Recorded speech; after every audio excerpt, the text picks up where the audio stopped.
So what's good, TMG fam? It's your boy L, and I'm back with another reaction. How y'all feel? Welcome back to the channel. Salute. So, look, next up, what we got on the blacklist. Shout outs to that chapter. This is the Champion Family Murders. Now, you thought you would think with a name or a family name like Champion, murder wouldn't be nowhere in the conversation, right? That's what you would think, but I guess not. So we're going to get into this story, figure out what happened. If you're new to the channel, man, hit the subscribe button, join the fam. And right next to that subscribe button is the bell. Don't forget the bell. Hit that bell, all right? And yeah, maybe too much eggnog today for me. I'm enjoying it. Let's get to it. Hey you, Hey. and welcome. My name is Mike, and in this whole video, we're off to Kentucky. Might even say off to the races. Should have said derby. In this old one, we're talking about champions. Champions in the competition of who can be the worst possible. This one's a good one. I mean, not good at all, but you know what I mean. Because after Ryan Champion hired a guy to do a job, he said, you know what, fine, I'll do it myself. But he sure as hell didn't want it to look that way. Let's take it from there so I can stop talking around it and give it a go.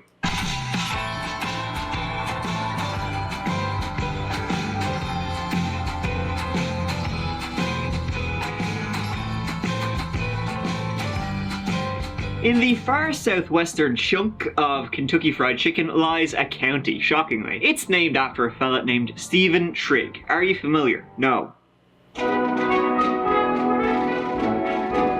He fought in the Revolutionary War, so you should have probably called him Trigger. And he was shot dead by the Brits in 1782. They also quartered his body. Ugh, yuck. But I'm sure he's chuffed because he got a county named after him in Kentucky. Trigg County, so clearly worth it. And so Trigg County, biggest town Cadiz, or Katie's nuts, is where we are today. About 15,000 people live there. It was a dry county, no alcohol until 2009. It's amazing there was no alcohol there, because there really is nothing to do, which is kind of where our plot comes in. It became, well, a wetty.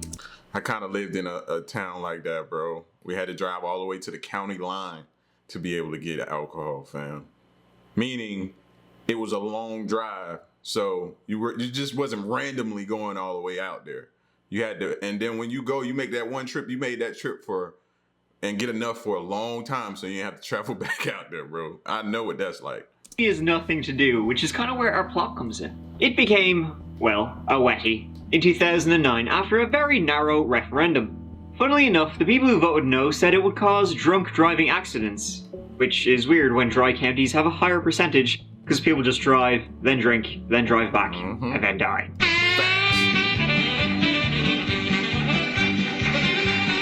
And anyways, okay, enough about that. Let's get to the meat and potatoes of today's video. The meat and potatoes being the murder of 4 people. Sheesh. The Champion family moved to the area in the 1950s, Lindsay Champion at the time being about knee-high to a grasshopper. And they were a farming family, with young Lindsay becoming the old one and having a family of his selves. He worked at the Farmers Credit Union offices in Hopkinsville, Kentucky for about 38 years. And during that time he married Joy, the joy of his life, his high school sweetheart, later becoming a high school teacher. Lindsay and Joy would try for many years to have kids together, but just wasn't meant to be. So, in 1978, they adopted baby Ryan when he was 3 months old. 5 years later, in 1983, they never stopped giving it a go. Who knows? They managed to have a child together. Joy would give birth to baby Emily. And so the family were a happy, quiet, church-going, God-fearing, nice country gang. Lindsay became director at the credit union, Joy named Educator of the Year in 2008. Ryan and Emily had a sibling rivalry from youth to the end. And eventually, Lindsay and Joy would retire. Ryan joined the military, where he remained for almost a decade before returning to Kentucky and moving to Oak Grove, about 30 minutes from downtown Katie's nuts. Emily, she went her own way, that way being to college, Auburn University, and she became a vet. Horses being like her speciality. She worked in Louisiana at a racetrack there. The champions were like big into horses. It's not going to come up again. And so all of that kind of sorta takes us to October 2014, when there was big trouble in KD's. Didn't start out that way though. That autumnal October, as the leaves were falling, and red, orange, and brown were the colours you'd see, Emily was back home in tiny KD's.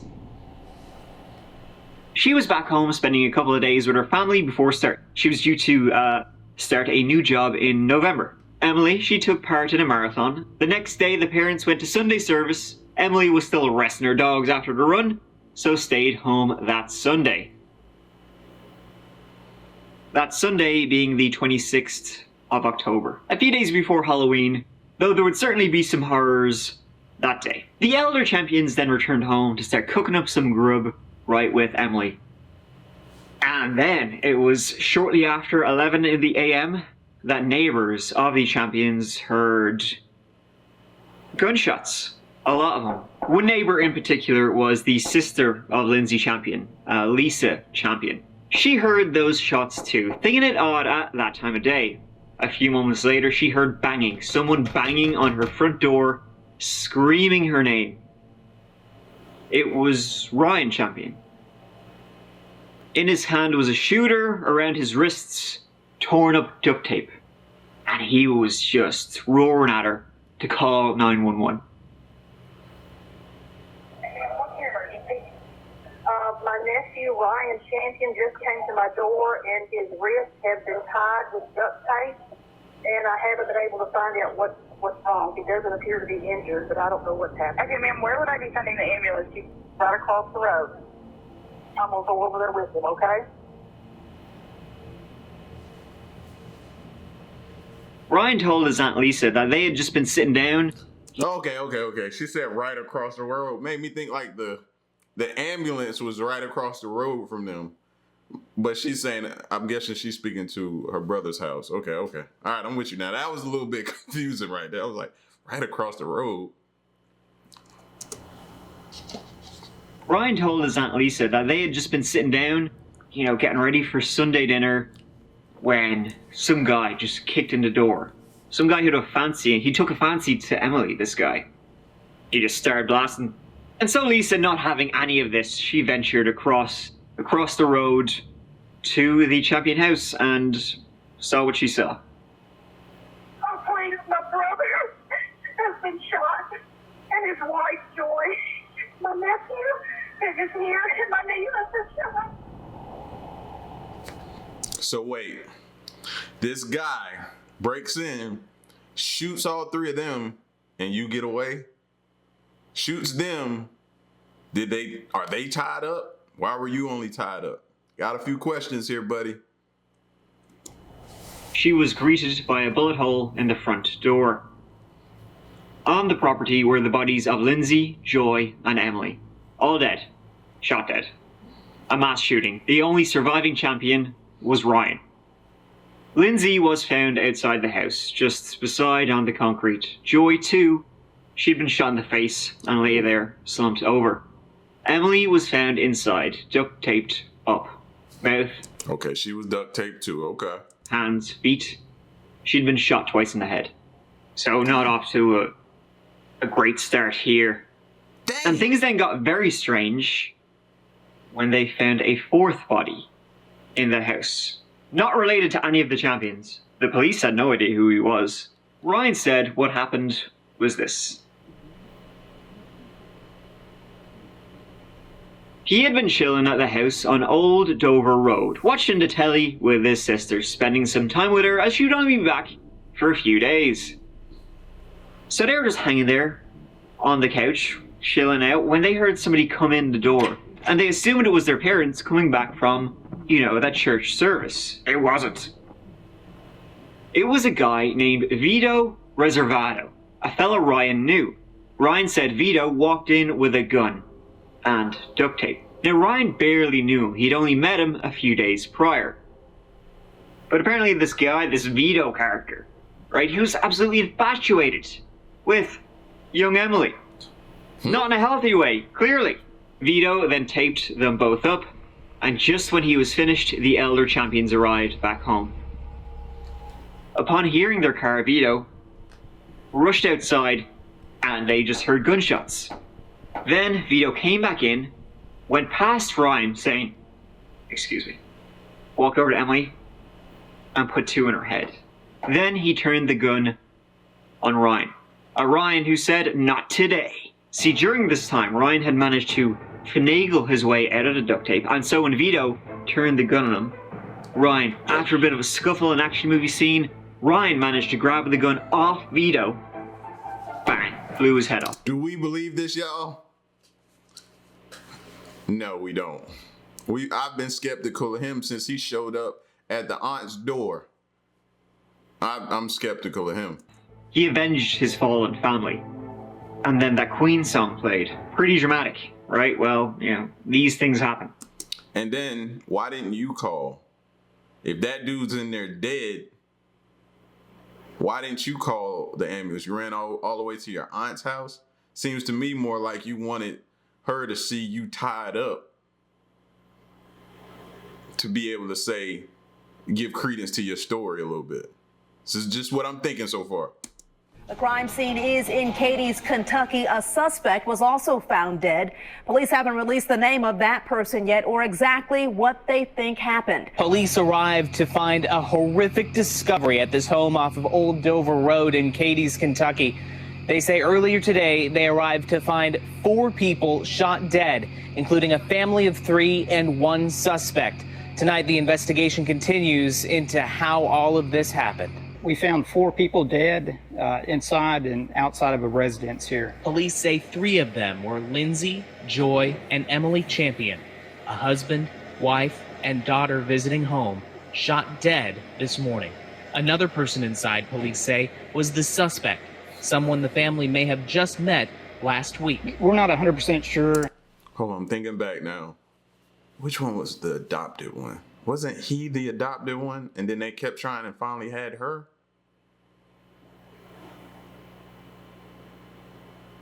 I think so. I think that's the way it went if my memory serves correct. Y'all know my memory ain't the greatest.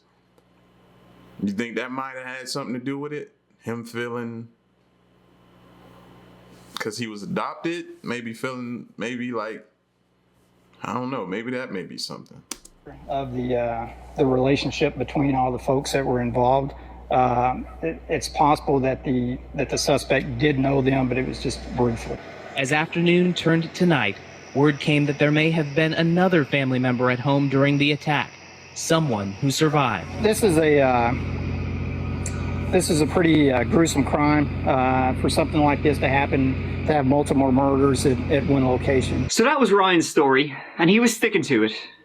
But what was it about? Why would Vito do this? Who even was Vito Reservato? This is gonna be fun. All right, hold up.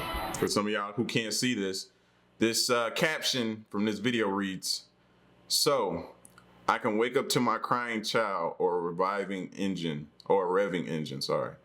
but a slap across the face, my family better know I love them. So, I can wake up to my crying child or a revving engine, but a slap across the face, my family better know I love them." You better slap him some kind of decent though. Go ahead. Smack him.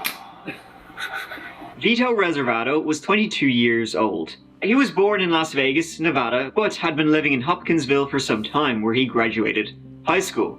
And he was now living with his 1-year-old son. He was married, though separated. His wife lived in Bardstown. And he didn't have any criminal history is more to the point.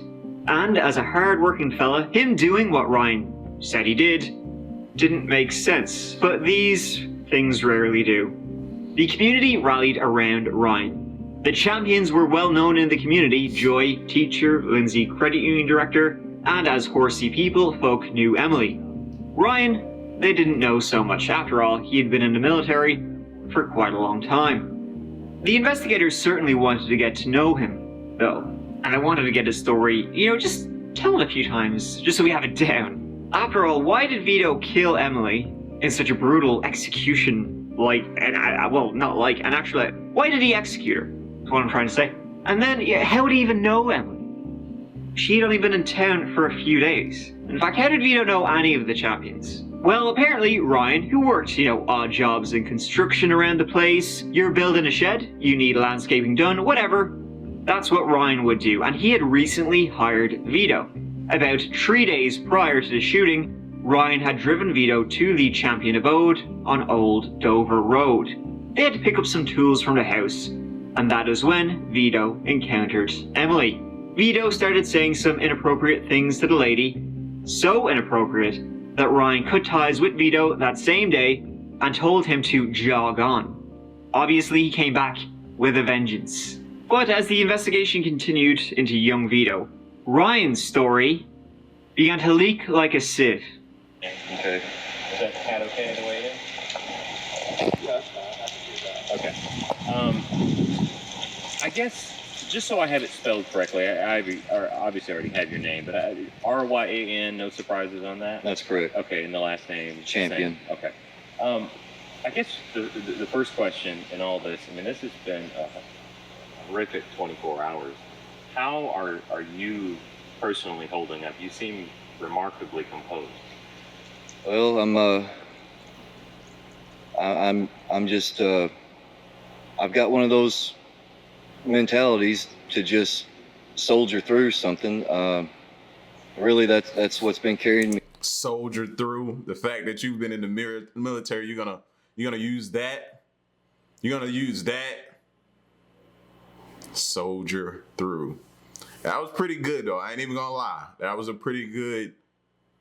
Seems like something you came up with on the fly, so people could say, well, he's been in the military, so he probably dealt with stuff like this all the time, and he's seen a lot. So this, although it's his family, he's able to kind of go somewhere in his mind to where it don't really affect him as much.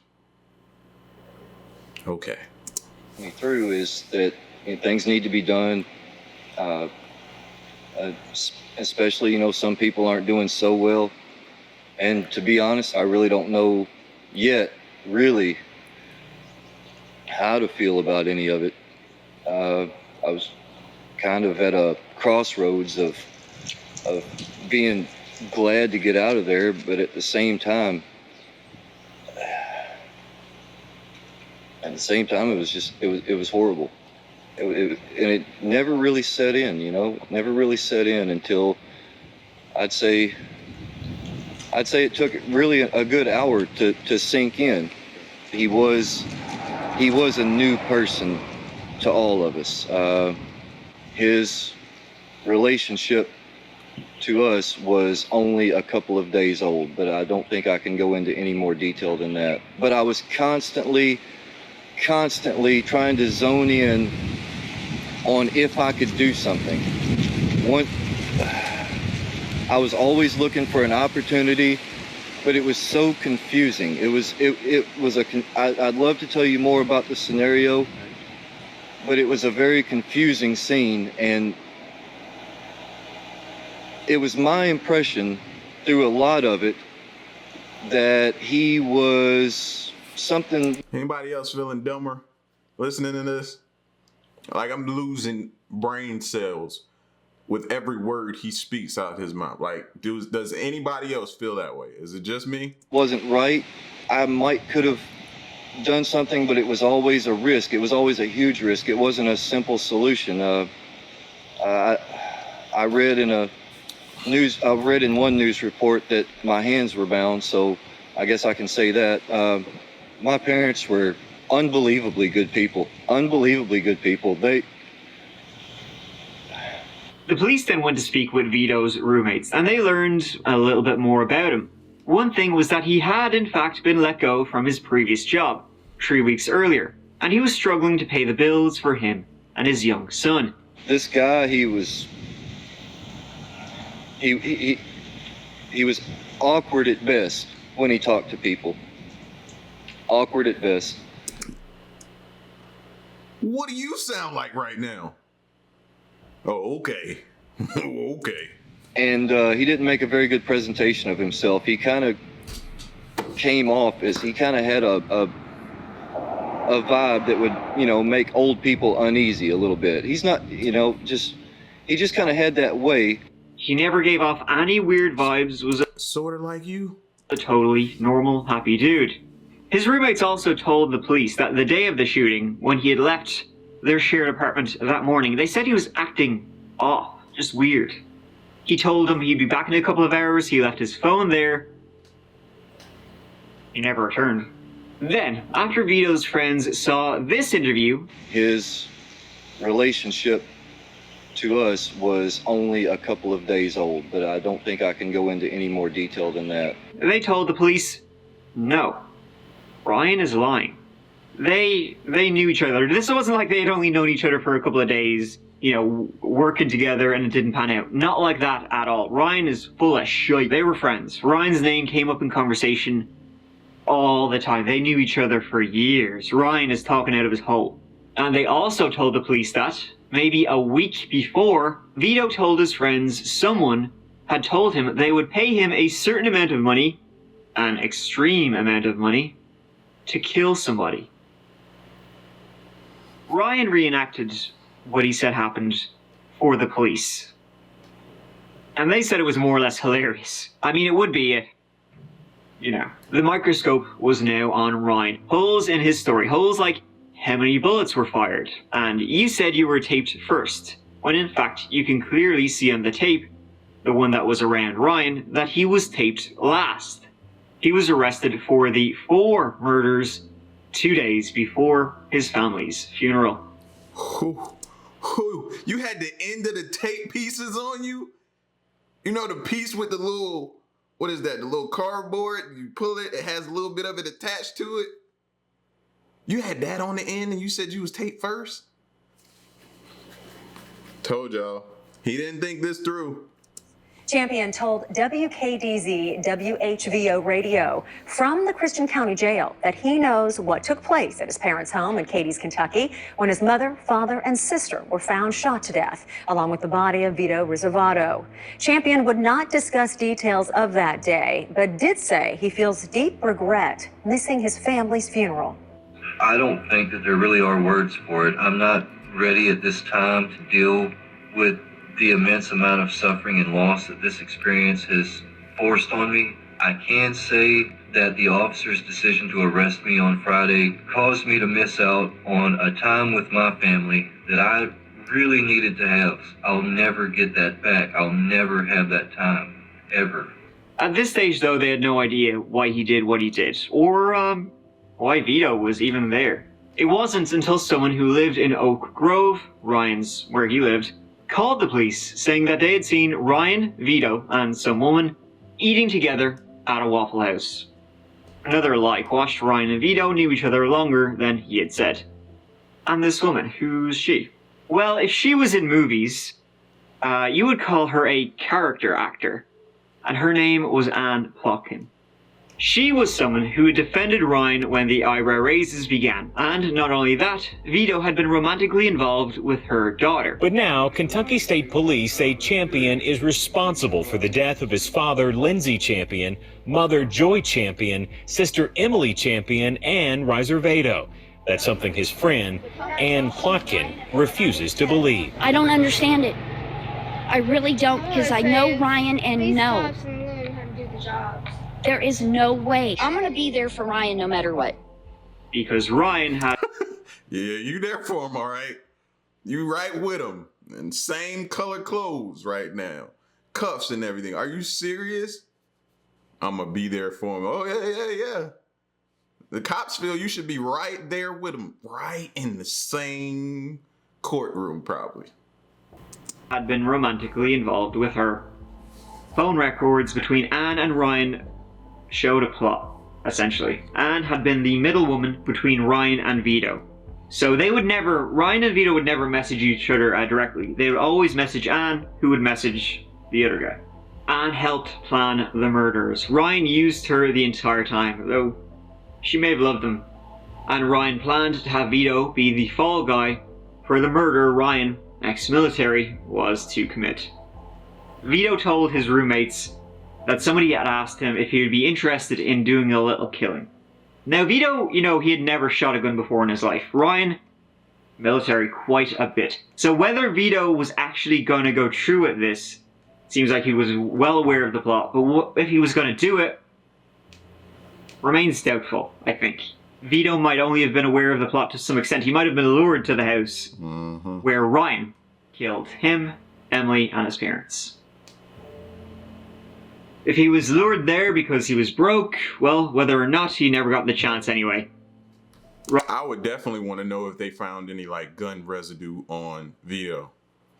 That would be a question I would definitely want to ask. Ryan killed them all and then wrapped himself up, and he was the hero. When that happened, it was so quick. It wasn't much of a decision.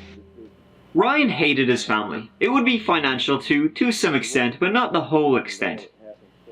He was jealous of his sister's success. He believed they favored her, and then he wanted to inherit everything they had. Now, they didn't have a whole lot, but enough to be comfortable for some time. The Kentucky man, police say, killed his entire family and another man before claiming he was the only person to escape a kidnapping, appeared in court today. Good afternoon. Court calls the case of Commonwealth versus Ryan Champion. Ryan Champion came into court Monday shackled after investigators charged him with capital murder and kidnapping. Let me ask you, are you able to hire your own attorney? Possibly. Ryan pled not guilty. 2 months before the trial began, a trial where Ryan would face the death penalty, he decided to plead guilty to the murders of his parents, his sister, and Vito. He was sentenced to life in prison with no possibility of parole. And everyone in the courtroom, we want to acknowledge and to say that we wish condolences, are very sorry for the deaths of Joy and Lindsay and Emily Champion. We also acknowledge the death of Vito Reservato. We also wish and hope that Ryan will continue to grow in learning empathy and compassion, will continue to grow as a whole human being, and that eventually, today, perhaps not, a year, perhaps not, but sometime in the future, he can be recognized not simply for the horrible and tragic acts that led us to the courtroom today, but he will be recognized for more than the worst things that he has ever done. Please shut evil away for many lifetimes. Evil took our 3 precious lives from us, resulting in the quality of our lives being severely diminished. I wonder if that's the auntie. In May 2017, Anne Plotkin pled guilty herself. Pled guilty to 3 counts of complicity to murder, and she was sentenced to 22 years in prison. She was up for parole on the 7th of February 2019, petitioning for early medical release. She had a terminal illness. Don't exactly know what. This was denied, and Anne passed away the very next day. And so ends the story of the Champion murders. A story which still has a lot of gaps in it, to some extent. I mean, Ryan, harboring hatred, resentment his entire life, towards a sister and parents who always loved him. Everybody said they always loved both their children equally. One was more successful, sure, but they never cared. God love the fact, though, that he was going to try and get a guy to kill his family, and he did it himself, and kill that guy. Quite a plan. Funny he wasn't a fucking idiot, it might have worked out. And all of that, anger, money, it's why we think he did it. He's never said, even though he pled guilty, he never admitted doing what he did or showed any remorse. So we'll never know why or how everything went down exactly. He just said he was guilty, not that he did it. And that's how he will go out. What a chap. You know what I mean? By name and nature. Bro. this is this shouldn't happen.